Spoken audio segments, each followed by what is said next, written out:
Apocalipse, capítulo 13, verso de número 11, está escrito assim: E vi subir da terra outra besta, e tinha 2 chifres, semelhantes ao de um cordeiro, e falava como o dragão, e exerce todo o poder da primeira besta na sua presença, e faz que a terra e os que nela habitam adorem a primeira besta, cuja chaga mortal foi curada, e faz grandes sinais, de maneira que até fogo faz descer do céu à terra à vista dos homens, e engana os que habitam na terra com sinais que lhe foi permitido que fizesse em presença da besta, dizendo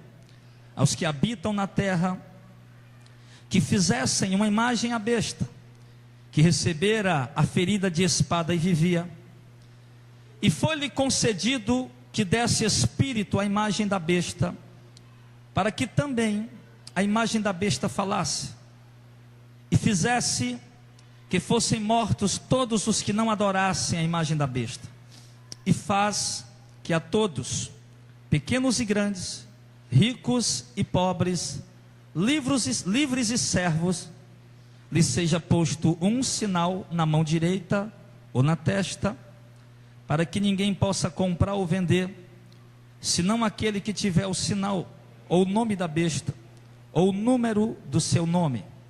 Aqui há sabedoria. Aquele que tem entendimento, calcule o número da besta, porque é número de homem, e o seu número é 666.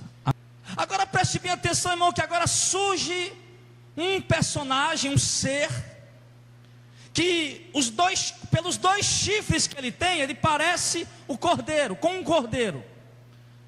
E quando se fala de cordeiro na Bíblia, a gente lembra de quem, irmão? De Jesus. Porque Jesus, João Batista disse que ele é o cordeiro de Deus que tira o pecado do mundo. Quando João estava lá na ilha de Patmos, e ele disse que um daqueles anciãos disse para ele: ninguém pode abrir o livro, nem mesmo olhar para ele. E eu chorava muito. E aquele líder me falava lá no céu: não chore, porque o leão da tribo de Judá, a raiz de Davi, venceu para abrir o livro, para desatar o seu selo. E João disse: eu olhei e eu vi um cordeiro como tendo sido morto. Ele viu Jesus, o cordeiro de Deus que tinha dado a vida pela humanidade.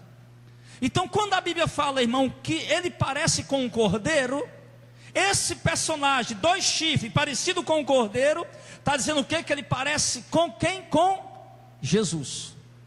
Ele parece com Cristo. E quem é que se parece com Cristo na realidade? A igreja. A igreja é reflexo de Cristo na terra. A igreja é a imagem de Cristo na terra. A igreja é o próprio Cristo na terra, porque a igreja é o corpo, Cristo é o cabeça. Cristo está na terra através da igreja. A igreja é Cristo, a igreja representa Cristo. Cristo é a igreja é Cristo. Quando Paulo perseguiu a igreja, em Atos capítulo 10, Atos 9, né? O que Jesus falou para ele? Saulo, por que você me persegue? Mas Saulo não estava perseguindo Jesus, estava perseguindo a igreja. Mas, ou seja, quem persegue a igreja está perseguindo Jesus. Então, o cordeiro, ele deu a vida pela igreja. Jesus está na igreja. A igreja representa Cristo. A igreja parece com Cristo. A igreja reflete Cristo. Por isso nós somos chamados de cristão, porque nós parecemos com Cristo. Então entende uma coisa: esse personagem que surge agora aqui no cenário, tem 2 chifres, parece com um cordeiro. A aparência dele, irmão, ele aparece ser Jesus. Ele parece com a igreja. Ele traz aparências externas. A aparência dele, a figura dele, parece com um de nós, com alguém da igreja, com algum servo de Deus, com algum homem de Deus, com algum servo de Cristo. Mas tem um detalhe: isso é só a aparência dele, porque a Bíblia diz que ele, apesar de parecer com um cordeiro, ele falava como é que está escrito na tua Bíblia, irmão? Falava como o dragão? O dragão, né? Falava como o dragão. E quem é o dragão? A igreja lembra, nós aprendemos semana passada? Apocalipse capítulo 19? Não, Apocalipse capítulo 20, verso 1: e vi descer do céu um anjo, que tinha a chave do abismo, e uma grande cadeia na sua mão. Ele prendeu o dragão, a antiga serpente, que é o diabo e Satanás, e amarrou-o por 1000 anos. Então preste bem atenção, a aparência dele é a aparência de alguém enviado por Deus, amém? Mas ele fala como o dragão, como o diabo, ou seja, as palavras dele, a mensagem que ele traz, aquilo que ele prega, aquilo que ele fala, aquilo que ele anuncia, são as palavras do diabo. O apóstolo Paulo disse em Timóteo, que nos últimos tempos alguns apostatarão da fé, por dar ouvidos a espíritos enganadores e a doutrinas de demônios. Demônios têm doutrina, está em 1 Timóteo, se eu não me engano, no capítulo 4. Demônio tem doutrina. O que é doutrina? Ensinamento. Doutrina é ensinamento. Jesus disse que, Paulo disse lá para Timóteo, nos últimos tempos alguns vão abandonar fé, vão abandonar caminhada, vão abandonar a genuína doutrina, a verdadeira palavra, porque vão dar ouvido a espíritos enganadores e a doutrina de demônio. Ele está dizendo que demônios iam estar ensinando o povo, doutrinas de demônios iam estar sendo pregadas. E o que é uma doutrina de demônio? Por que a palavra dele, parece que ele parece com cordeiro, parece com igreja, mas fala como o diabo, fala como o dragão? O que é uma doutrina de demônio? Qual é a mensagem do demônio? Vamos ver. Jesus, irmão, ele é da terra ou é do céu? Do céu. Jesus disse: eu sou de cima, vocês são de baixo. Ele falou isso. Quando Jesus estava diante de Pilatos, o Pilatos perguntou: tu és rei? E Jesus disse: o meu reino não é daqui, o meu reino não é desse mundo. Quer dizer, o meu reino é de cima, o meu reino é celestial, o meu reino é do céu. Então a doutrina de Jesus estava relacionada ao reino dele, que era de cima. Todo lugar que Jesus andou pregando a mensagem de Deus, todo lugar que Jesus andou ensinando, pregando, doutrinando, a doutrina dele era a doutrina do céu, a doutrina de cima. Jesus não pregava vitória, Jesus só pregava a mansão celestial, o reino de Deus, o juízo vindouro, a volta dele, o julgamento, as mansões celestiais, a salvação, a vida eterna. A mensagem de Jesus girava em torno do reino dele, que é o reino dos céus, que é o reino do céu. Lembra que Jesus disse lá em Mateus 24? Ele disse assim: e este evangelho do reino será pregado em todo o mundo. Este evangelho do reino, ou seja, o evangelho que eu prego, Jesus estava dizendo, o evangelho que eu prego, este evangelho deve ser pregado em todo o mundo, o evangelho do reino. Então entende o seguinte: a mensagem de Jesus era a mensagem do reino dele, e a mensagem do reino dele é o reino celestial. Agora, quando nós olhamos para ver o que é uma doutrina de demônio, qual é o reino do diabo? É em cima ou é aqui? O reino do diabo não é o inferno não, viu? Eu vi um crente dizer, sabe o que, irmão? Que lá no inferno o diabo vai estar lá que nem rei, reinando, judiando com o povo. Que isso, irmão? O diabo vai estar no inferno sofrendo pior do que qualquer um que estiver lá. O diabo vai passar a eternidade no lago de fogo e enxofre, gritando desesperado, meu irmão. Não tem mais solução para ele. O diabo não vai reinar em canto nenhum, por enquanto ele está reinando aqui na terra. Olha o que é que diz 2 Timóteo capítulo 4, versículo 4. Os crentes que lêem a Bíblia sabem disso. Se o nosso evangelho está encoberto, é para os que se perdem que ainda está encoberto, nos quais o Deus desse século cegou o entendimento dos incrédulos, para eles não entenderem a luz do evangelho da glória de Cristo. Ele está dizendo que o Deus desse século, desse mundo, é o diabo. O século o que é? É a forma como o mundo anda, como o mundo se conduz, como o mundo se comporta. Lá em Efésios capítulo 6, a partir do verso 12, o apóstolo Paulo disse assim, presta atenção, ele está dizendo lá que o diabo é o Deus desse século. Ele é quem domina, ele é quem é adorado, ele é quem é seguido, ele é quem é venerado, ele é quem dita as ordens e as pessoas estão seguindo. Prostituição, vício, droga, bebedeira, tudo tem aumentado. É o Deus desse século. Ele é quem está dando a ordem e o povo está se prostrando diante dele. Efésios capítulo 6, a partir do verso 12, Paulo diz o seguinte: não temos que lutar contra carne e sangue, mas contra principados e potestades, contra os dominadores deste mundo de treva, contra as hortes espirituais da maldade nos lugares celestiais. Olha o que é que Paulo está dizendo dos demônios. Estamos lutando contra principado e potestade. O que é principado? Príncipes. E o que é um príncipe? Um príncipe ou uma potestade? Aquele que exerce domínio em um determinado território. E o que é que ele está dizendo? O quê?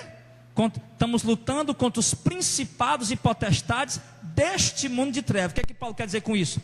Que os demônios, se principado e potestade significa exerce domínio sobre um determinado território. Por exemplo, o príncipe da Inglaterra, ele reina lá, não reina aqui no Brasil, ele reina lá, o território dele é lá, ele é um principado lá, ele é um príncipe lá, ele é uma potestade lá. Aqui não.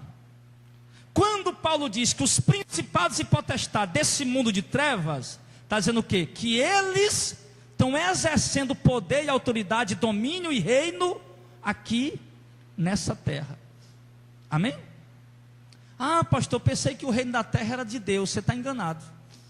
Os reinos do mundo, preste atenção, só se tornarão do Senhor e de Jesus, de Deus e de Jesus, na sétima trombeta.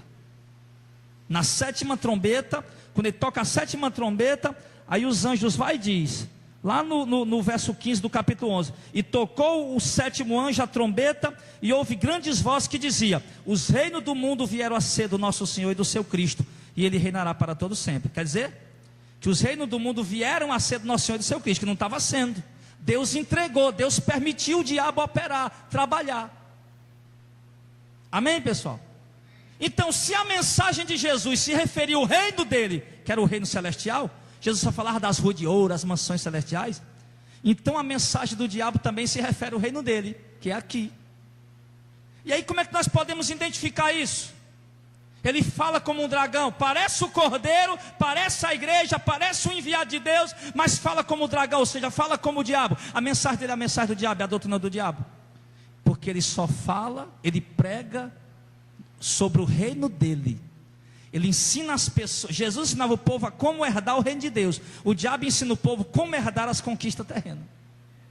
Jesus ensinava o povo como entrar nas mansões celestiais. O diabo tem ensinado o povo como vencer para conquistar as grandezas do mundo.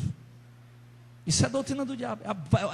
Ele fala como o dragão. Você está entendendo isso, amém, irmão? Então olha esse personagem, irmão. Que coisa aterrorizante. O anticristo está aí reinando, que é a besta, né? O oitavo rei, a besta. Que muitos estão dizendo aí que era o Papa. Olha o que é que o pessoal... Olha, tem tanta gente que errou nisso, irmão, e eu acho graça. E agora estão lá tentando remendar na internet, né? Dizendo, olha, o Papa João Paulo II é o sexto rei, o próximo que vier é o sétimo rei, que era o Bento XVI. Pronto. E de acordo com a profecia de Apocalipse 13, o que é que tinha que acontecer? Apocalipse 17. Esse sétimo rei, que era o Papa Bento XVI, tinha que durar pouco tempo e sair, para que um dos 7 que já tinha reinado, pudesse ser o oitavo rei. E não foi isso que aconteceu. Aí todo mundo estava dizendo, o Papa João Paulo II vai ressuscitar e vai reinar. Vocês ouviram falar isso, né? Papa João Paulo II vai ressuscitar e vai reinar. Que coisa nenhuma, meu irmão, já passou isso aí, ó. Já passou. A profecia deles aí já caiu por terra. Não era o Papa João Paulo II, não. Porque se eles estão, só para você ter uma ideia, eles estão falando que é o sétimo rei de Roma, aliás, o sétimo rei do Vaticano. Nada, o Vaticano já teve mais de 100 reis, porque um Papa é considerado um rei, né? Já teve mais de 100 reis, é tudo coisa furada. Mas enfim, vamos para lá. Aí o que é que acontece? Olha esse personagem que está surgindo agora no cenário mundial. Primeiro foi o anticristo, a besta, sentado no trono, dominando as nações. A Bíblia diz no verso de número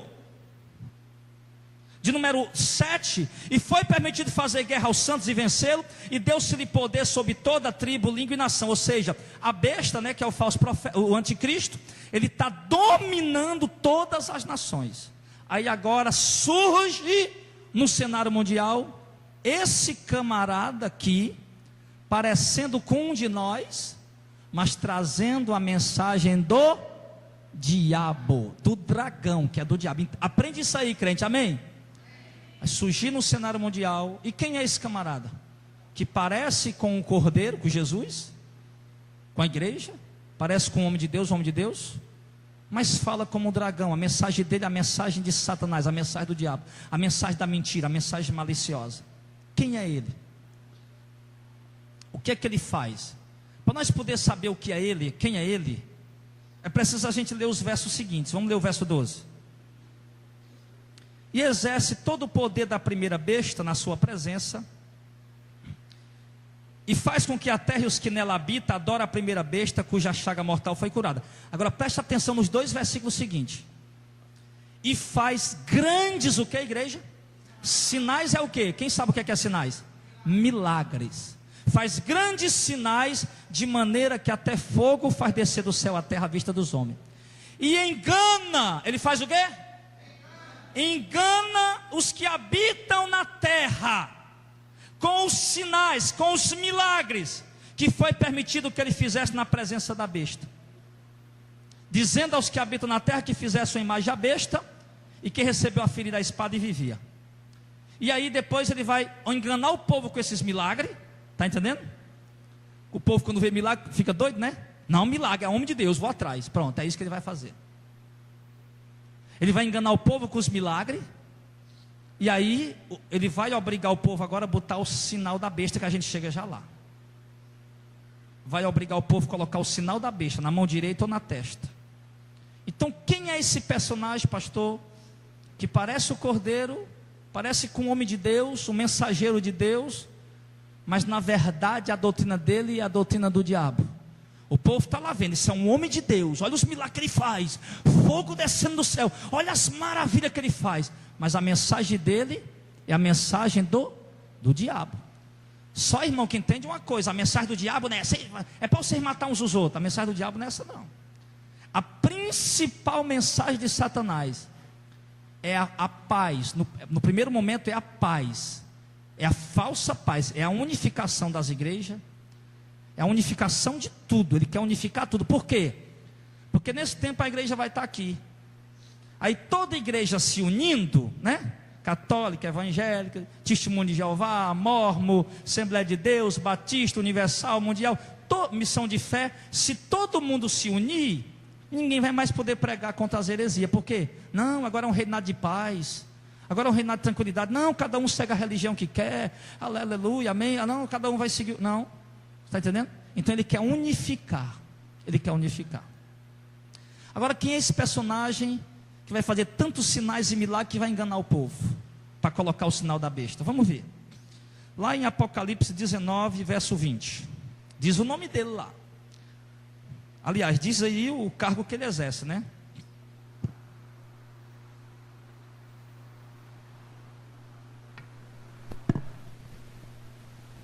Na batalha do Armagedon, a Bíblia diz aqui, Apocalipse 19, verso 20 diz: e a besta foi presa, e com ela quem? O falso profeta. Pastor, e por que você está dizendo que o falso profeta é aquele? Que segurança você tem? Lê o resto do versículo. E a besta foi presa, e com ela o falso profeta, que diante dela fez os sinais, com que enganou os que receberam o sinal da besta e adoraram a sua imagem. O falso profeta fez o quê? Fez os sinais que enganou o povo que recebeu o sinal da besta. Você está entendendo? E quem foi que fez os sinais que enganou o povo para receber o sinal da besta? Volta para Apocalipse 13. Vocês já conseguiram juntar as coisas aí, não? Ainda não? Então lá diz o quê? E foi preso. Deixa eu ler lá de novo, vocês têm que entender isso aqui. Olha, Apocalipse 19, verso 20. E a besta foi presa, que a besta é o anticristo, e com ela o falso profeta, que diante dela fez os sinais, com que enganou os que receberam o sinal da besta e adoraram a sua imagem. Ele está dizendo aqui que o falso profeta, o capítulo 19, verso 20, que o falso profeta é aquele que faz milagres, sinais, na presença da outra besta para enganar o povo para receber o sinal. E quem é que está fazendo isso? Nós lemos agora há pouco. Volta lá para Apocalipse 13, verso 11. E eu vi subir da terra outra besta, que tinha 2 chifres, semelhantes ao de um cordeiro, e falava como dragão. E exerce todo o poder da primeira besta na sua presença, e faz com que a terra e os que nela habitem adorem a primeira besta, cuja chaga mortal foi curada, e faz grandes sinais. Agora você está lembrando lá? Está ligando? E faz grandes sinais, de maneira que até fogo faz descer do céu à terra, diante na vista dos homens, e engana os que habitam na terra com os sinais que foi permitido fazer na presença da besta. É o falso profeta, irmão. Eu não acredito que vocês não estão conseguindo entender. Nós estamos lendo aqui, ó, que uma besta de 2 chifres, parece o cordeiro, mas fala como o dragão, parece com a igreja, um homem de Deus, mas a mensagem dele é do diabo. Está fazendo um milagre na presença da besta, que é o anticristo, fazendo milagres para enganar o povo. Aí lá em Apocalipse 19 diz que o falso profeta é aquele que faz os milagres, que enganou o povo. Então, ou seja, essa besta aqui é o falso profeta. Agora entendeu? Essa besta, irmão, olha, o livro do Apocalipse, muitas das respostas desses símbolos está dentro dele mesmo, está dentro do próprio livro do Apocalipse, está muito claro. Depois você lê em casa, fica meditando, ligando, tá? E você vai ver isso aí. Então essa besta, que tinha 2 chifres, semelhante ao de um cordeiro, e falava como um dragão, ela é o falso profeta. Ela é o falso profeta. E esse homem vai surgir, irmão. E o que é um falso profeta? O que é um profeta verdadeiro? É aquele que traz a verdadeira mensagem de Deus. E um falso profeta, porque ele também fala de Deus, por isso chama de profeta, mas ele é falso, ou seja, ele não traz a verdadeira mensagem de Deus. O profeta, no tempo do profeta Jeremias, tinha muitos falsos profetas. Enquanto Jeremias estava pregando para o povo, se arrependa, os falsos profetas estavam lá prometendo prosperidade para o povo. Está lá no livro de Jeremias, se não me engano, capítulo 23. Enquanto o profeta Jeremias está dizendo ao povo, se arrependa, Deus vai destruir essa cidade, vocês estão tudo em pecado. Aí os profetas estavam lá, batendo em Jeremias, prendendo os falsos profetas, batendo em Jeremias, prendendo e dizendo, Deus vai dar prosperidade para o povo, Deus vai dar paz para o povo. Então, irmão, entende o seguinte, vai surgir no cenário mundial essa besta de 2 chifres, que parece um cordeiro, mas fala como dragão, que é o falso profeta. E o que é que ele vai fazer, pastor? Se ele é um falso profeta, se ele é um profeta falso, ele vai pregar em nome de Deus. Se ele é um profeta falso, ele vai anunciar, entre aspas, a palavra de Deus, entre aspas. Ele vai pregar o nome de Deus, ele vai anunciar a palavra de Deus. Ele é um falso profeta. Então essa é a missão dele. Porque, irmão, o mundo inteiro, embora católico, evangélico, espírita, macumbeiro, todo mundo acredita em Deus. Para que o anticristo, a besta, faça um trabalho bem feito para enganar o povo, embora ele vai blasfemar de Deus e tudo, mas vai blasfemar de uma forma inteligente, vai blasfemar e profanar o nome de Deus de uma forma maliciosa, que as pessoas nem vão perceber que ele está profanando e blasfemando o nome de Deus. Porque o que é que nós estamos vendo hoje nas igrejas? O comércio, o show, esse movimento carnal, eles estão blasfemando de Deus, só que o povo não percebe que eles estão blasfemando. Então o anticristo vai fazer do mesmo jeito, ele vai blasfemar de Deus e o povo não vai nem perceber. Pelo contrário, vai chegar um camarada agora e vai se unir a ele para pregar em nome de Deus. Isso é um profeta. Ele vai se unir, verso 12, ó. Essa besta de 2 chifres, que é o falso profeta, exerce todo o poder da primeira besta, que é o anticristo, na sua presença. O que é isso? Eles, na sua presença, que eles vão estar juntos, unidos. Vai estar trabalhando, quando o anticristo vai trabalhar para o falso profeta. Aliás, o falso profeta vai trabalhar para o anticristo. A besta de 2 chifres, que fala como dragão, parece o cordeiro, mas fala como dragão, vai trabalhar para a besta de 10 chifres e 7 cabeças. Ou seja, o falso profeta vai trabalhar para o anticristo. Porque ele exerce todo o poder da primeira besta na sua presença. E ele, irmão, vai exercer todo o poder. O falso profeta vai reinar junto com o anticristo. Vai receber todo o poder que pertence ao anticristo, que é o poder do diabo, poderio de Satanás, o poder de 10 nações, de reinos. O falso profeta também vai ter domínio e poder sobre esses reinos. Desde que ele esteja na presença do anticristo, que é o que diz aí. Como é que é isso, pastor? Por exemplo, o governador do estado fazer uma obra lá no interior. O governador não pode ir, está com a agenda muito ocupada. O que é que ele faz? Ele tem um secretário, um assessor, aliás. Um assessor. O governador faz um documento, assina, o assessor pega o documento, bota no bolso, vai-se embora, pega o avião e viaja. Chega lá no interior, né? Aí o pessoal prepara lá, faz aquela festa toda, o assessor sobe no palco com aquele documento e ele exerce todo o poder do governador. Por quê? Porque está trabalhando para ele. Lembra de José do Egito?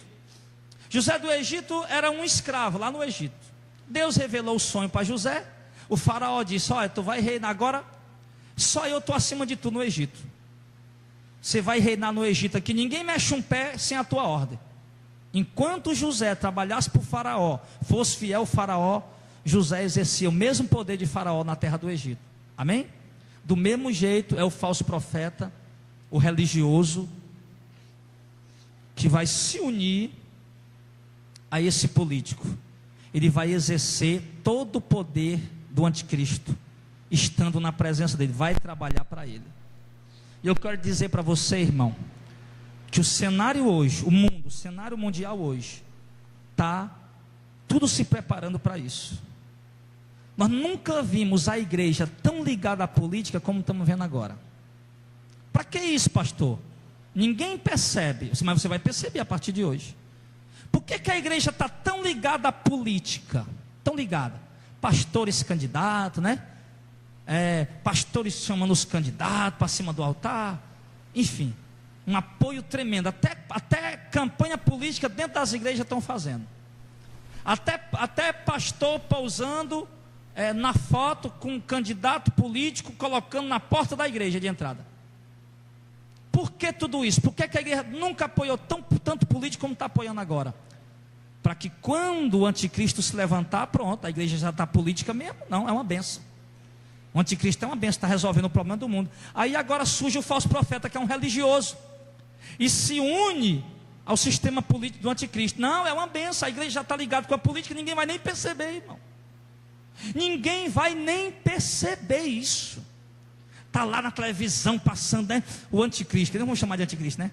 Está lá aquela autoridade mundial falando lá, e está lá o religioso do lado dele. Um religioso pregando o ecumenismo, a união das igrejas, a união das crenças. Irmão, está tudo caminhando para isso. Você consegue entender agora, amém? Sabe o que aconteceu aí? Deixa eu falar para você. Poucos anos atrás, um senhor chamado Reverendo Moon, há muitos anos atrás, ele criou a Igreja da Unificação. Olha o nome da igreja, a Igreja da Unificação. O que é unificação? Eu pego 10 e transformo em um. Isso é unificar. Qual era o propósito desse homem? Para começar, ele dizia que era Jesus. Pronto, ele era a segunda vinda de Jesus. Para começar, já começa errado aí. Mas tem milhões de seguidores esse camarada. Aí ele andou em vários países do mundo, inclusive aqui no Brasil, tem vídeo dele na internet. Ele veio no Brasil, no Congresso Nacional Brasileiro, onde estão lá as autoridades políticas que regem essa nação, são os políticos. Eles quem fazem as leis do jeito que eles querem. Eles é quem bota a lei para frente, é eles quem fazem. Ele veio no Congresso Nacional do Brasil, de muitas nações do mundo, pregando a paz, a unificação.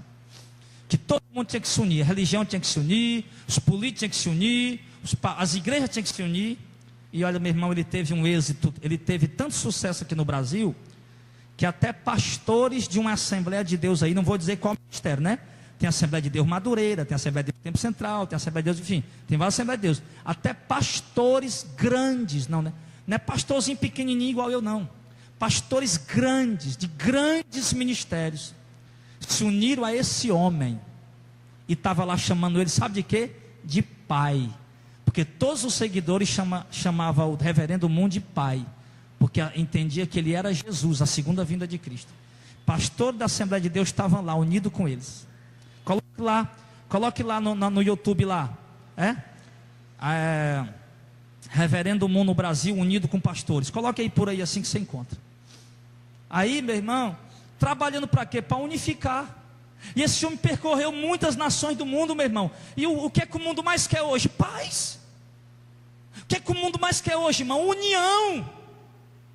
Mas eu quero lhe dizer, pastor, mas não é uma pregação boa. Não, meu filho, abre o teu olho. Jesus disse o quê? Eu não vim trazer paz, eu vim trazer espada. Eu vim colocar divisão entre o pai e o seu filho, entre a mãe e a sua filha, entre a nora e a sua sogra. Assim os inimigos dos homens serão da própria família. Jesus disse: eu não vim trazer paz, eu vim trazer espada, divisão, guerra, contenda, discórdia. Foi isso que Jesus disse que veio trazer.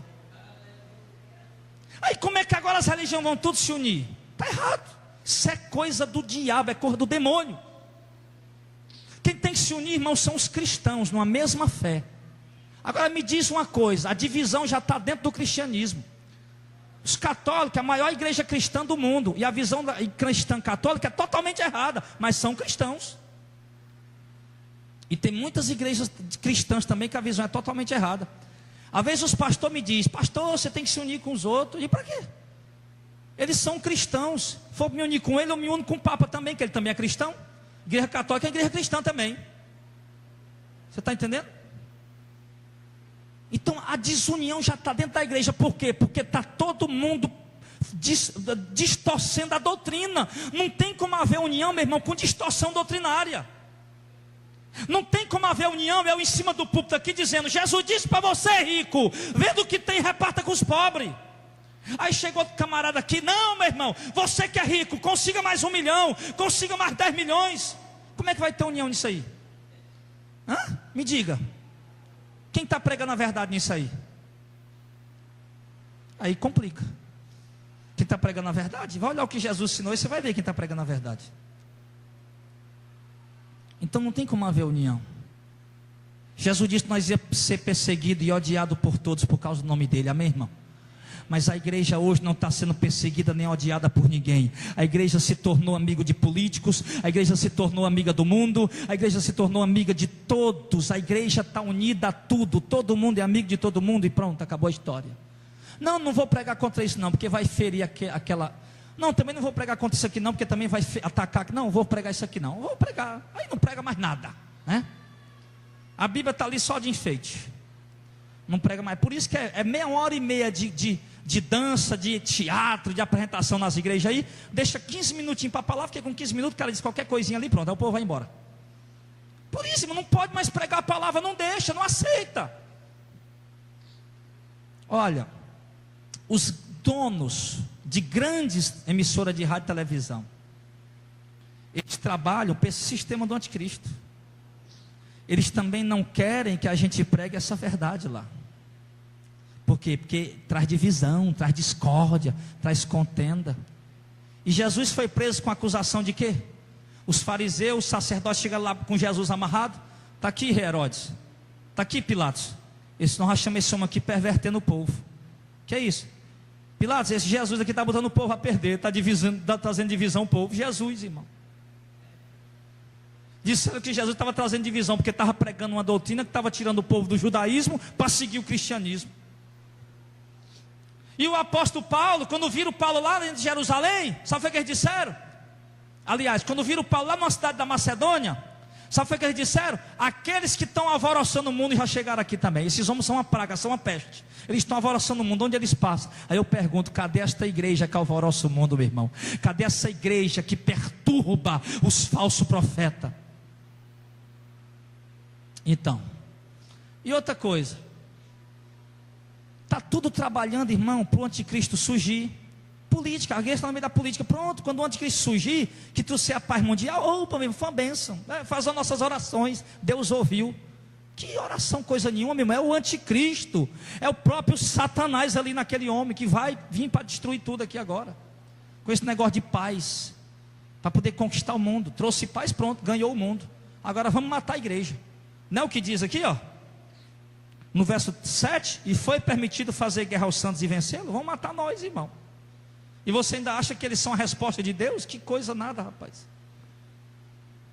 Então, ele vai exercer todo o poder, o falso profeta vai exercer todo o poder da primeira besta na presença dela, vai se unir, e faz que a terra e os que nela habitam adorem a primeira besta, cuja chaga mortal foi curada. O que é que ele vai fazer? Ele vai trabalhar para fazer com que os homens adorem a primeira besta, o anticristo. Não é isso que ele está dizendo? E faz que a terra e os que nela habitam adorem a primeira besta, cuja chaga mortal foi curada. Ele vai trabalhar de uma forma espetacular, extraordinária, para fazer o mundo adorar a besta, o anticristo. O anticristo agora, além de ser um político, ele vai se tornar também um Deus. Por quê, pastor? Porque o falso profeta vai anunciar, sabe o quê? Que o anticristo é o Messias, o Salvador do mundo, aquele que Israel espera ainda hoje. Você sabe que Israel, o povo judeu, não acredita que Jesus Cristo é o Messias. Eles não acreditam. Jesus veio, passou 3 anos e meio lá pregando a palavra, e os judeus, Jesus morreu, e eles não acreditam que Jesus era o Messias. Não acreditam. E agora, eles vão pregar o quê? Para os judeus e para o mundo? Que o anticristo que está lá, o político, é o Messias. Por quê? Porque os judeus não esperavam um Messias pobre, que era Jesus, um Messias pobre, andando de jumento emprestado, né? Eles não acreditavam, eles acreditavam que o Messias ia ser um rei, um homem político poderoso, como foi Davi, como foi Salomão, né? Como foi Roboão, Jeroboão, como foi esses homens. Eles acreditavam que o Messias ia ser um político, ia resgatar Israel das mãos de Roma. E Israel não resgatou, e Jesus não resgatou Israel das mãos de Roma. Não brigou com ninguém, não puxou faca para ninguém, não atirou em ninguém. Não, então Jesus não é o Messias para eles. E agora Israel está sendo oprimida lá direto, no Oriente Médio. O Irã está doido para destruir Israel. Tem guerra com Israel e os palestinos, todo dia morre gente lá. Aí este homem, o político, que vai chegar e trazer paz, principalmente para aquela região que não tem paz, tem guerra toda hora, pronto, é o Messias. Este é o Messias, é aqueles que vocês esperavam, é o mensageiro de Deus. Adorem a ele, porque o Messias é o próprio Filho de Deus, né? Jesus não é o próprio Filho de Deus. A gente pode adorar Jesus, pode se curvar diante dele, pode adorar ele. Ele é rei, ele é Senhor, ele é Deus. Então ele vai fazer com que a terra e os que habitem nela adorem a primeira besta. Por quê? Porque vão pensar que ele é o Messias. Por isso o mundo vai se prostrar diante do anticristo. Este homem é o Messias, o cumprimento das escrituras bíblicas. Eles vão dizer isso, cumprimento das profecias bíblicas.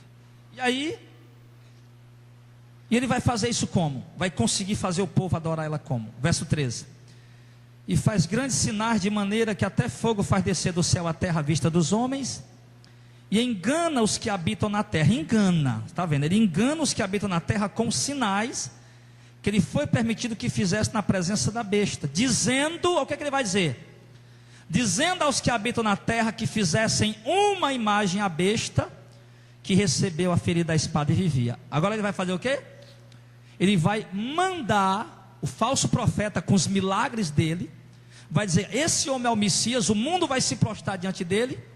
E agora ele vai mandar fazer uma imagem, um ídolo, um objeto de culto, que é abominação para Deus. Todo mundo sabe disso. Qualquer ídolo, objeto, imagem, estátua que você faz, você está lá adorando, confiando, isso se torna prostituição espiritual. E ele vai fazer isso. Olha como é que ele vai introduzir a idolatria dentro de todas as casas. Olha como é que eles vão blasfemar de Deus. Ele diz que eles vão blasfemar de Deus. É assim. É assim, ele vai fazer as pessoas, mandar as pessoas fazer uma imagem à besta.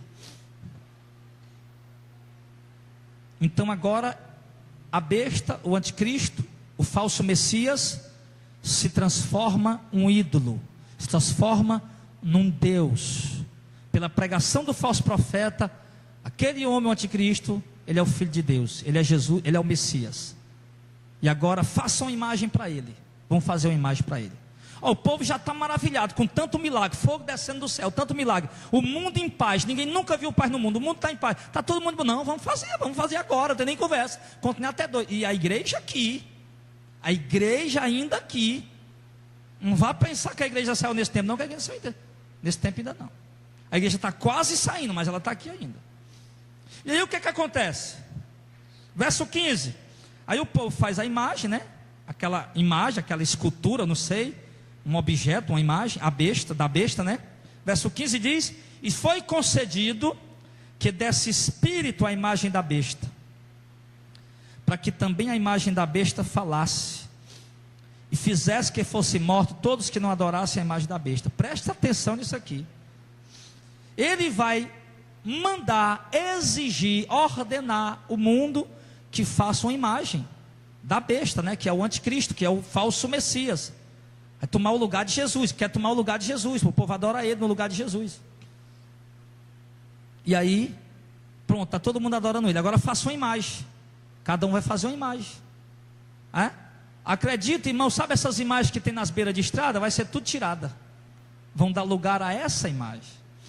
Imagem do Santo Antônio, imagem do Santo Francisco, imagem da Nossa Senhora Madalena, Nossa Senhora de Boa Viagem, imagem, vai ser tirada. E vai ser colocada essa imagem. Aqueles quadrinhos que o povo tem dentro de casa, sabe? Todo mundo tem, quando tem um Deus aí, coloca lá a imagem do Papa, a imagem de Jesus com Maria, o coração, como é que é? Coração de Maria, né? Coração de Maria, está lá a imagem. Tudo isso vai dar lugar. Tira isso aí, rapaz. Esse Jesus aí não era o Messias, não. Isso é uma farsa, isso é uma mentira. Nunca teve tanta paz no mundo. O Messias é esse homem aqui, está aqui. Tira esses quadros aí e coloca aqui a foto dele. Está aí. É assim, irmão. Para o povo que não tem o Espírito Santo, não conhece a Deus, Jesus vai perder o crédito para eles. Nós pensávamos que Jesus era o Messias. Olha, mas não, é isso aqui, está aqui. É verdade, está aí o cumprimento das profecias, tanta paz. O homem está reinando, trazendo paz. Jesus é o príncipe da paz. Tem que ter paz no mundo, está aí paz no mundo.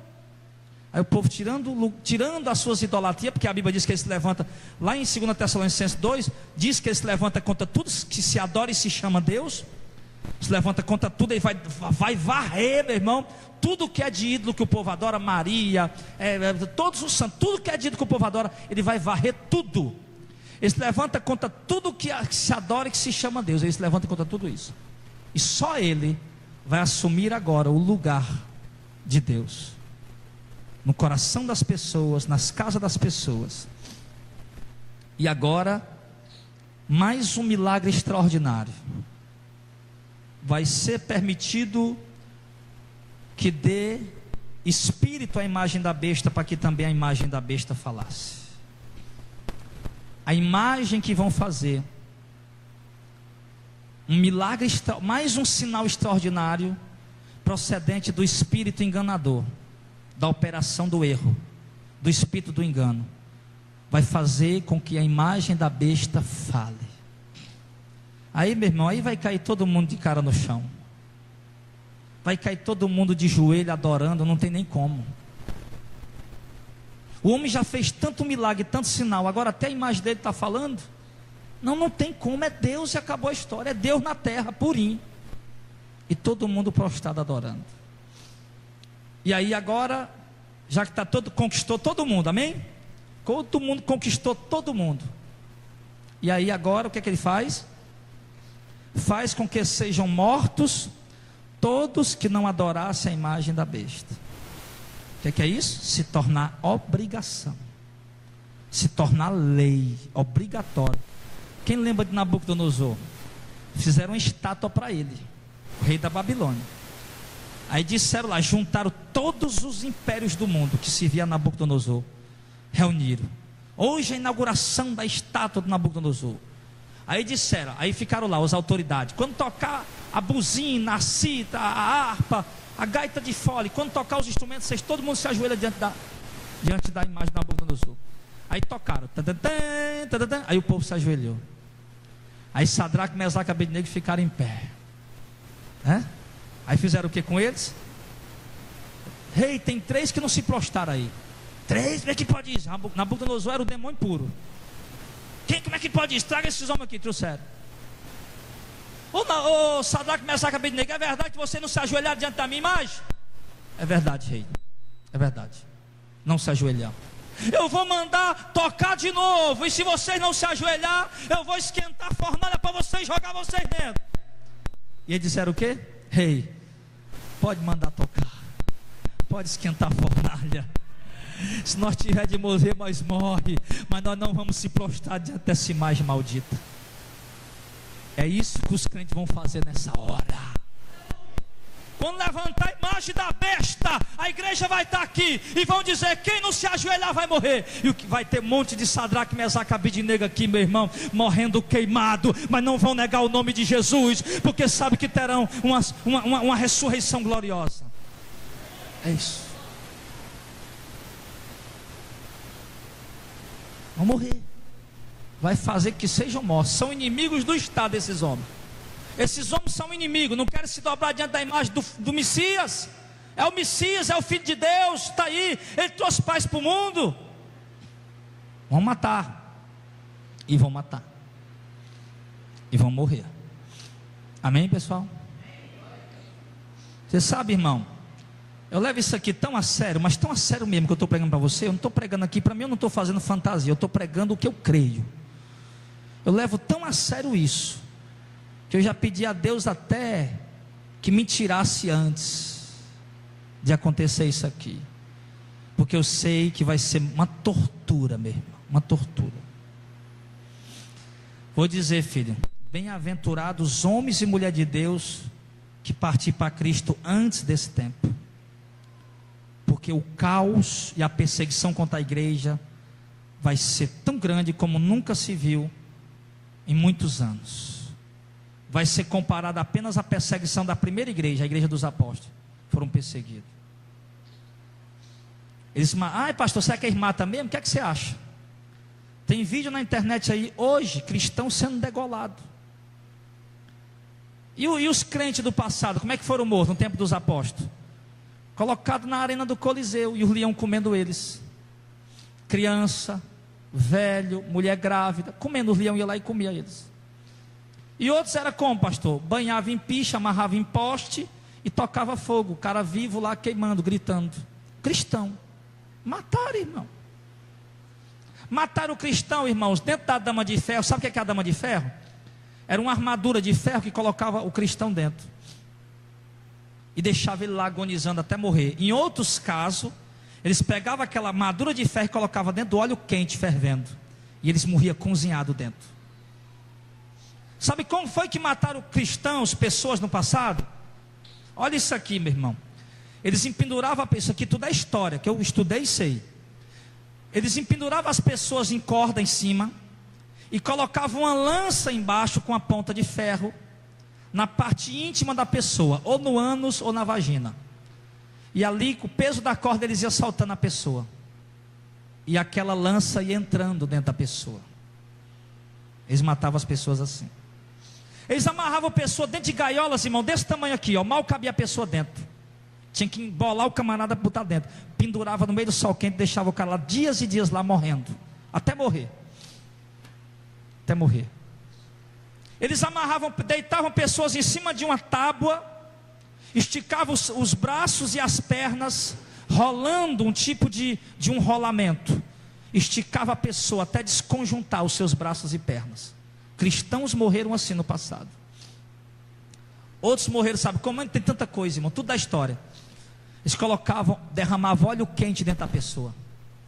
Botavam um funil aqui e derramavam óleo quente dentro delas. Outros eram serrados pelo meio. Mas olha como é que ele serrava. Não era assim, ó, que era mais rápido. Ele serrava assim, ó. E segundo os estudiosos dizem que ele sentia dor até mais ou menos aqui pela altura do abdômen. As dores eram terríveis. Quando já começava a entrar pelo intestino, pronto, a pessoa já desmaiava, já não sentia mais nada. Mas até chegar lá, meu irmão, era muita dor.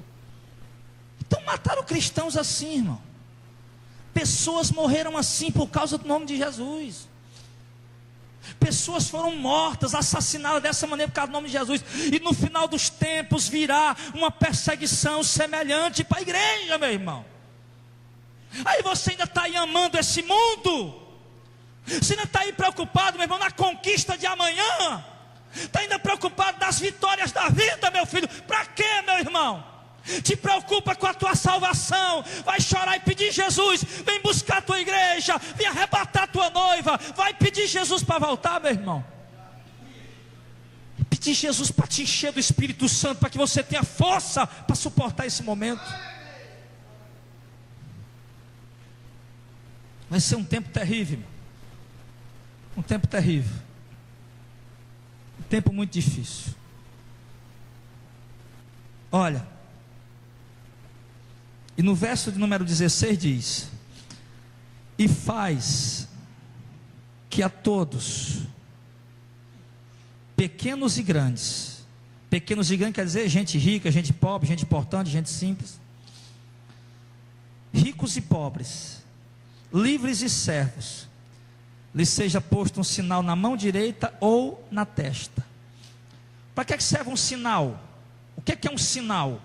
É o tipo de uma marca, uma ferradura. Sabe, irmão, no interior, que tem muito gado, né? Não sei se alguns irmãos conhecem o interior aí, o sertão. Tem muito ovelha, muito gado. Para eles não misturar um com o outro, o que ele faz? Eles ferram. Eles botam um sinal, uma marca. Um bota na orelha, outro dá uma ferradura quente aqui no lado, né? Nos quartos dele. Enfim, eles botam alguma coisa para marcar. Um sinal, para identificar. Então ele está dizendo aqui, irmão, que esse sistema político e religioso, juntos, unidos, primeiro, vão matar os cristãos, vão perseguir e matar os cristãos. Vai ser permitido eles fazer guerra aos santos e vencê-los. Eles vão poder perseguir os cristãos e matar. Está aí no versículo 7, nós já lemos 2 vezes só hoje à noite. Vai permitir fazer guerra aos santos e vencê-los. Vão blasfemar de Deus e do seu tabernáculo e dos que habitam no céu. Por quê? Porque vão desprezar a pessoa de Jesus, porque vão achar que aquele homem ali é Jesus. E a Bíblia diz que aquele homem ali é o Messias, né? E a Bíblia diz que ninguém pode chegar até Deus se não for por intermédio de Jesus. Quem despreza Jesus, despreza a Deus também. Blasfemou do Filho, também blasfemou do Pai. E então, agora, ele vai fazer, né? Preste bem atenção, irmão, que o texto não está dizendo obrigar. O texto está dizendo que ele faz que a todos, pequenos e grandes. Então não vai ser obrigado, por quê? Porque o povo vai fazer isso, irmão, liberadamente. Todo mundo vai querer botar. É a maior bênção de todo mundo, esse sinal. É um sinal que vai servir para identificar. Ou vai ser posto na testa, ou na mão direita. E esse sinal serve para quê, pastor? Agora preste atenção nisso aqui, irmão, porque tem muito mito em cima disso.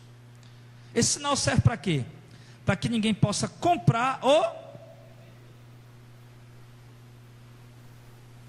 senão, ninguém pode comprar ou vender, senão aquele que tiver o sinal, ou o nome da besta, ou o número do seu nome.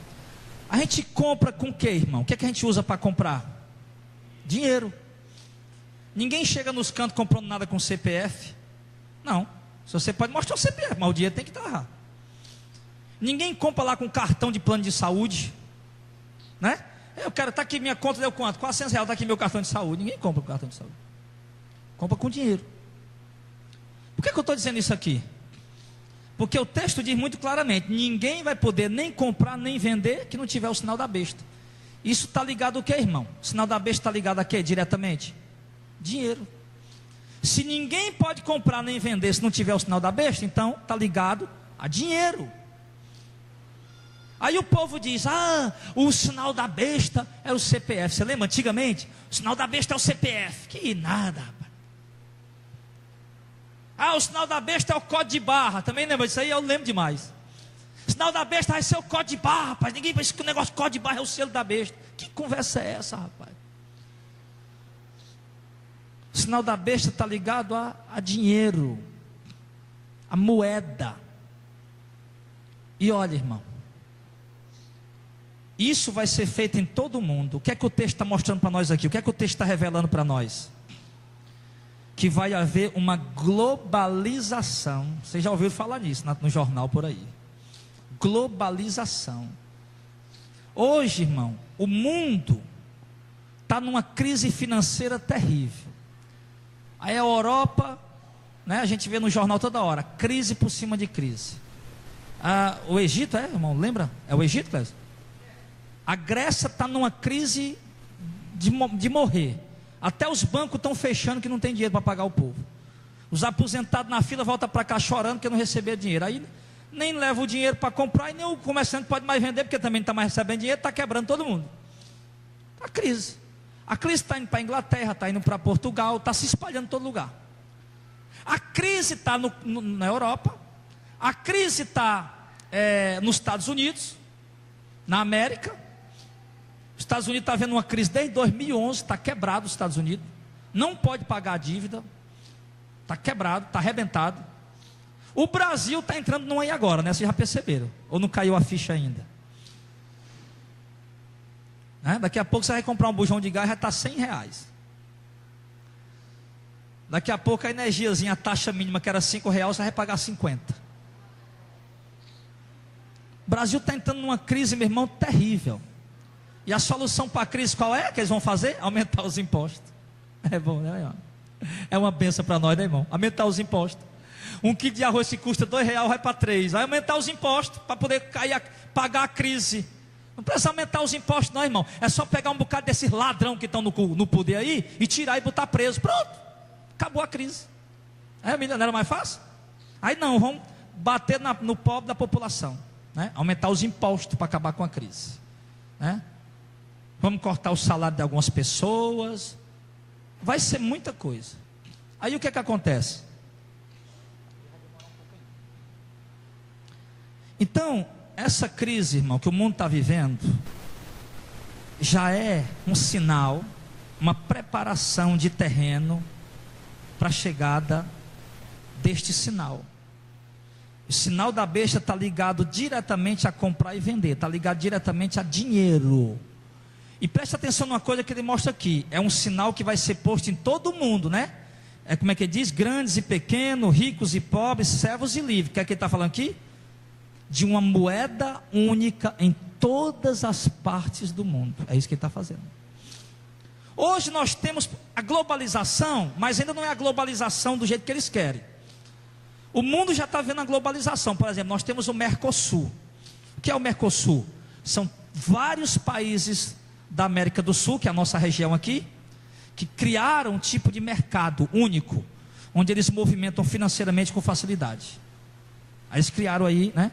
O euro. O que é a globalização lá na Europa? Eles juntaram vários países da Europa e criaram uma só moeda, o euro. Por exemplo, o Brasil tem um tipo de dinheiro, é o real, né? A Argentina, bem aqui do lado, já é outro dinheiro. Paraguai já é outro, né? Enfim, os países da América do Sul, né? Cada país tem o seu dia diferente. Lá na Europa não. Todos aqueles países usam um mesmo dinheiro, uma mesma moeda. Então, e o que é que vai acontecer aqui? Eles vão fazer com que todos os países do mundo se unam usando um só dinheiro. Esse homem vai chegar e dizer: eu tenho um problema, eu tenho uma solução para a crise mundial. Qual é? Qual é a solução para a crise mundial? Vamos unificar a moeda. Pronto. O euro não vai mais custar 3, 4 real.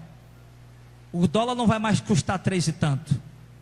O real não vai mais custar o que ele custa. Não, agora vamos unificar a moeda. É uma moeda só no mundo inteiro. Assim vai facilitar o comércio, o intercâmbio de um país para o outro, a importação, que é o país trazendo mercadoria dos Estados Unidos para cá, a exportação, que é pegando a mercadoria daqui e levando para outro país. Essa moeda única vai facilitar o comércio mundial e vai acabar com a crise. Os países que estão devendo a outros países, pronto. Aí dispensa a dívida aí, vão reunir os líderes das nações. Não, os Estados Unidos está devendo quanto? Não, pronto, dispensa a dívida dos Estados Unidos, né? Os Estados Unidos faz isso aqui, pronto, dispensa a dívida. O Egito está devendo quanto? Está devendo bilhões, pronto, pode dispensar a dívida do Egito. Pronto, vão dispensar a dívida de todo mundo. E aí a crise vai acabar. A crise vai se resumir, agora pronto, a moeda mundial. O mundo está unido, a religião está unida, a política está unida, o dinheiro está unido, o mundo está todo unido. Pronto, acabou o problema. Resolveu tudo. O mundo está vivendo a paz que sempre desejou, que ele sempre almejou. E aí no verso de número 18. Então você entendeu, né? O selo da besta, o sinal da besta está ligado diretamente a dinheiro. A dinheiro. A movimentação financeira. Ninguém compra nem vende se não tiver esse selo, sinal. E aí, aqui é a sabedoria. Aquele que tem entendimento, calcula o número da besta. Porque é o número de um homem. E o seu número é 666. Aí, meu irmão, eu já vi aí tanto pastor, tanta igreja calculando esse número. Eu vou mentir para você não, irmão. Nunca me convenceram, nunca. E o interessante é que a maioria deles calcula, só dá para o João Paulo II. O número da besta vai ser o João Paulo II. Ele é a besta do Apocalipse. É o Papa, né? João Paulo II. O Papa mais famoso da história da Igreja Católica nos últimos anos foi o João Paulo II. Mais carismático, andou em muitos lugares do mundo. Enfim, era um homem muito amado, muito querido. Aí, esse cálculo, o número da besta, pronto, é o João Paulo II. O João Paulo II morreu, nem ressuscitou, nem era a sétima besta, nem era a oitava, e acabou essa história. Então, meu irmão, eu não vou entrar nesse mérito aqui de calcular o número com vocês, para dizer quem é. Vamos orar, pedir a Deus sabedoria e entendimento, que a igreja precisa saber disso. É isso que eu peço a Deus, Senhor, me dá sabedoria e entendimento, para nós calcular esse número, que a tua palavra diz, aqui é a sabedoria, aquele que tem entendimento, calcula o número da besta. Porque é o número do homem, o seu número é 666. Calcular o número da besta está ligado ao número 666, por quê? Porque antigamente, quando esse aqui foi escrito, na antiguidade, os antigos, eles calculavam o número de pessoas. Por exemplo, o meu número, Jardel Fernandes de Pinho, calculado, ele dá o número 9. Na numerologia, ele dá o número 9. Então, o número de todas as pessoas no mundo, segundo essa ciência que eles criaram, o nome de todas as pessoas no mundo dá um determinado número. E o nome desse anticristo, calculado pela numerologia, ele vai dar 666. Agora, para calcular isso aqui, os que calcularam até agora, nenhum acertou. Nenhum acertou. Então, não vamos entrar nesse método, amém? Não vamos manchar nossa imagem, né? Por algo tão simples, por algo assim. É importante, mas deixa, se Deus quiser revelar, Ele revela. Agora, olha o cenário mundial. Aguenta aí, viu, irmão? Aguenta aí, porque eu não posso interromper a mensagem no meio, não. Olha, o mundo está como agora? O político anticristo, que é a besta, né? Reinando. O falso profeta, que é a besta, que parece o cordeiro, mas fala como o dragão, do lado dele, fazendo milagre, sinal, cura, maravilha. E o povo se prostrou diante dele. Eles conquistaram o mundo. O mundo agora está adorando ele, porque acha que ele é o Messias, mas na verdade ele é o falso Messias. O Messias verdadeiro é Jesus, o Filho de Deus. E agora o mundo, as nações estão todas unidas. A crise mundial foi resolvida. Não existe mais guerra. Não existe mais tantas mortes como a gente vê nas ruas hoje. Não existe mais tráfico, não existe mais assassinatos, mais assaltos, mais violência. Ninguém é mais roubado, porque ninguém anda mais com dinheiro. Enfim, a violência acabou-se, meu irmão. Porque agora ninguém vai interessar mais em roubar o celular, uma bolsa de alguém, para quê? Se aquilo ali não serve mais em lugar nenhum. O que importa agora é somente dinheiro. Então, meu irmão, a coisa vai estar em paz. O negócio vai estar tranquilo. E a igreja, nesse tempo, sendo perseguida e morta, porque não quer adorar a imagem da besta. E aí, nesse cenário, surge 3 mensageiros, trazendo 3 mensagens. Capítulo 14, do verso 6 ao 13. Bem rápido a gente lê. Eu não vou explicar bem isso aqui hoje, não. Depois a gente explica isso aqui. Eu vou só ler para poder concluir a mensagem. A igreja está sendo perseguida. O anticristo e o falso profeta estão reinando. O mundo está prostrado diante deles. A igreja não pode mais se reunir em templos, a não ser aquelas igrejas que adotaram o sistema do anticristo, que botaram o selo da besta, que foi uma bênção para eles, uma bênção de Deus, eles acham. E agora aparecem 3 mensageiros no cenário mundial. O primeiro mensageiro, no verso 6 do capítulo 14, diz: e vi outro anjo voar pelo meio do céu. Esse anjo aqui, irmão, não é um anjo celestial, não. É um mensageiro de Deus, é um homem, tá? E vi outro anjo voar pelo meio do céu, e tinha o evangelho eterno para o proclamar aos que habitam sobre a terra. Anjo não prega o evangelho. Quem prega o evangelho são os mensageiros de Deus. Aos anjos não foi dado a eles direito de pregar o evangelho. Então esse homem aqui não é um anjo celestial. Pastor, por que você está dizendo isso? Porque a palavra grega ângelos, ela nem sempre se direciona aos seres celestiais, os anjos do céu. Se direciona também aos pregadores do evangelho, aos mensageiros de Deus. Por exemplo, Apocalipse capítulo 1, Deus diz: escrever 7 cartas às 7 igrejas. Aí para cada igreja, Jesus dizia: ao anjo da igreja que está em Filadélfia. Quem era o anjo da igreja? Era o líder, o dirigente, né? Ele não usa a palavra líder, dirigente, ele diz o anjo, porque a palavra anjo quer dizer mensageiro. Então você entendeu? Então esse aqui é um mensageiro de Deus, e ele vai ser enviado nesse tempo para pregar o evangelho eterno aos que habitam na terra, e vai dizer a toda nação, tribo, povo e língua o quê?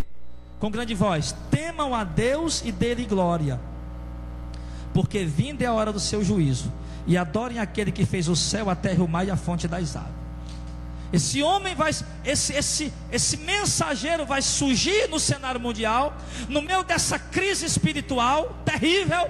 O mundo está em paz, é verdade, mas a crise espiritual é a maior de todos os tempos, porque todo mundo abandonou a sua crença em Deus e em Jesus Cristo.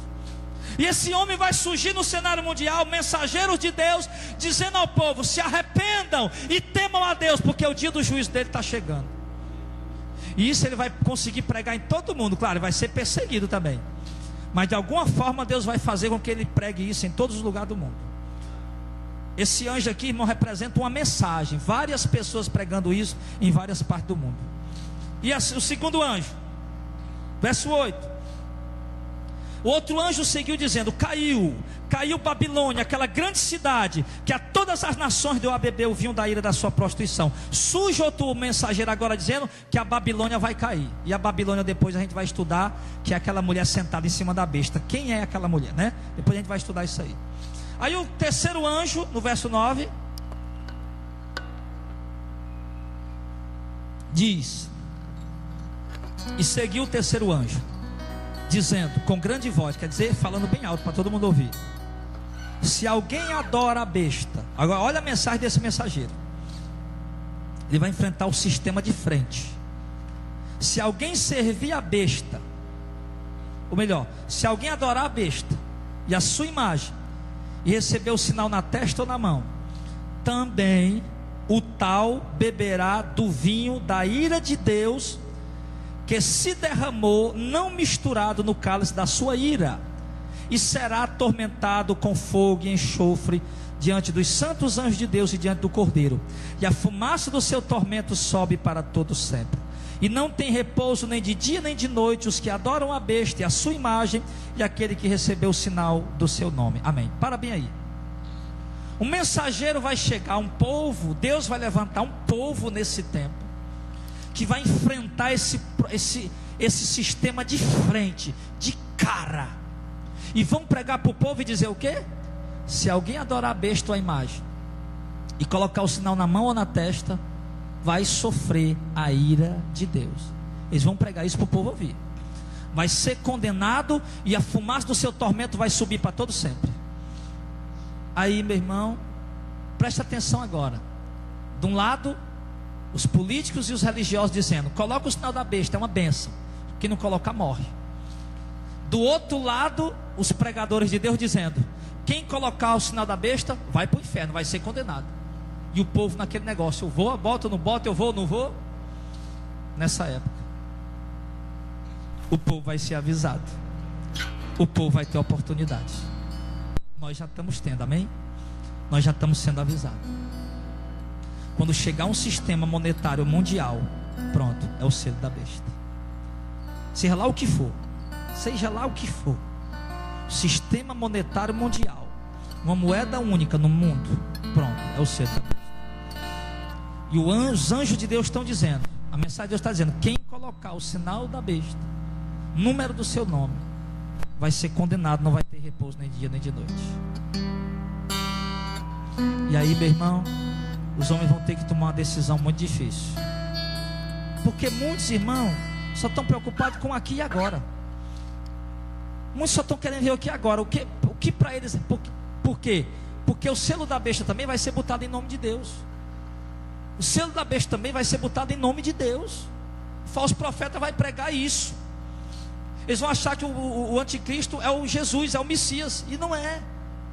E vão enganar o povo, que vão colocar o sinal da besta e não terão mais oportunidade de salvação. Por isso, irmão, nesse tempo vai ser difícil. Deus vai abrir os olhos da igreja para entender. A igreja vai perceber isso. Os pregadores de Deus vão estar avisando o povo em todos os lugares, embora sendo perseguidos e mortos, mas vai dar tempo deles avisar antes de morrer. E agora ele diz no verso 12: aqui está a paciência dos santos. Os santos é a igreja, somos nós. Aqui estão os que guardam os mandamentos de Deus e a fé em Jesus Cristo. O que ele está dizendo? Aqui estão os crentes de verdade nessa hora. Verso 13: eu ouvi uma voz do céu que me dizia: escreve, bem-aventurados os mortos que desde agora morrem no Senhor. Sim, diz o Espírito, para que descansem dos seus trabalhos, as suas obras os sigam. Está vendo como vai ser difícil? Vão ter que morrer. Mas Deus mandou dizer, já mandou escrever, que bem-aventurados são aqueles que morrem nesse tempo, que não querem o sinal da besta, que não querem o selo da besta, que não se curvam diante da sua imagem. Bem-aventurados, vão morrer? Vão. Ele está dizendo aqui: bem-aventurados os mortos que desde agora morrem no Senhor. Por que ele está dizendo isso? Que bem-aventurados os mortos que desde agora morrem no Senhor? Uma palavra de consolo. Quando os cristãos estiverem sendo presos e mortos, eles lembrar dessa palavra e se consolar: não, eu vou morrer, eu serei bem-aventurado, para depois ressuscitar e reinar com Cristo para todo sempre. E ver o povo que aceitou o sistema da besta, que estava vivendo aparentemente tão feliz, serem condenados por toda a eternidade. E aqueles que morrer vão reinar com Cristo para todo sempre. Amém? E nesse tempo, aí sim, quando se completar o número daqueles que tem que morrer, acontecerá o arrebatamento. Por que é que você diz isso, pastor? Porque em Apocalipse capítulo 6 está escrito assim: e havendo aberto o quinto selo, Apocalipse 6 verso 9, e havendo aberto o quinto selo, eu vi debaixo do altar as almas dos que foram mortos por amor da palavra de Deus e por amor do testemunho que deram. Foram mortos pela palavra de Deus, pelo testemunho de Jesus, e clamavam com grande voz dizendo: até quando, ó verdadeiro e santo dominador, não julga nem vinga nosso sangue dos que habitam na terra? E a cada um foi dado uma comprida veste branca, e foi dito que repousasse ainda pouco de tempo, até que se completasse o número dos seus conservos, dos seus irmãos que haviam de ser mortos como eles foram. Está vendo? E esses homens foram mortos pelo quê? Pelo testemunho, pela palavra de Deus e pelo testemunho que deram. E tem que se completar o número dos que tem que morrer do jeito que eles morreram. Quando se completar esse número, na perseguição do anticristo e da besta, então se completou o número, não sei quantos, 1000, 1 milhão, não sei. Quando se completar esse número, aí Jesus vem, tira a sua igreja. Amém, pessoal? Fique de pé em nome de Jesus. E aí, meu irmão, vai acontecer isso aqui. Olha aqui, meu irmão, para aquele que morrer nessa época, a palavra de Deus nos dá um consolo, um conforto. Apocalipse capítulo de número 20, ele diz assim, verso 4: eu vi tronos, e assentaram-se sobre eles a quem foi dado o poder de julgar. Eu vi as almas daqueles que foram degolados pelo testemunho de Jesus e da palavra de Deus, pela palavra de Deus, e que não adoraram a besta e a sua imagem, e não receberam o sinal na testa nem na mão. Eles viveram e reinaram com Cristo durante 1000 anos. Oh, glória a Deus. Vale a pena. Vamos morrer? Vai. Mas compensação, vai viver e vai reinar com Cristo por 1000 anos. Mas só por 1000 anos, pastor? Não.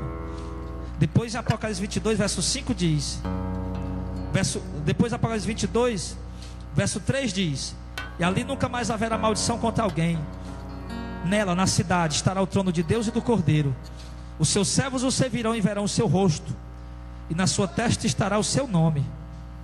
E ali não haverá mais noite, e nem necessitarão de lâmpada, nem da luz do sol, porque o Senhor Deus os alumia, e reinarão para todo sempre.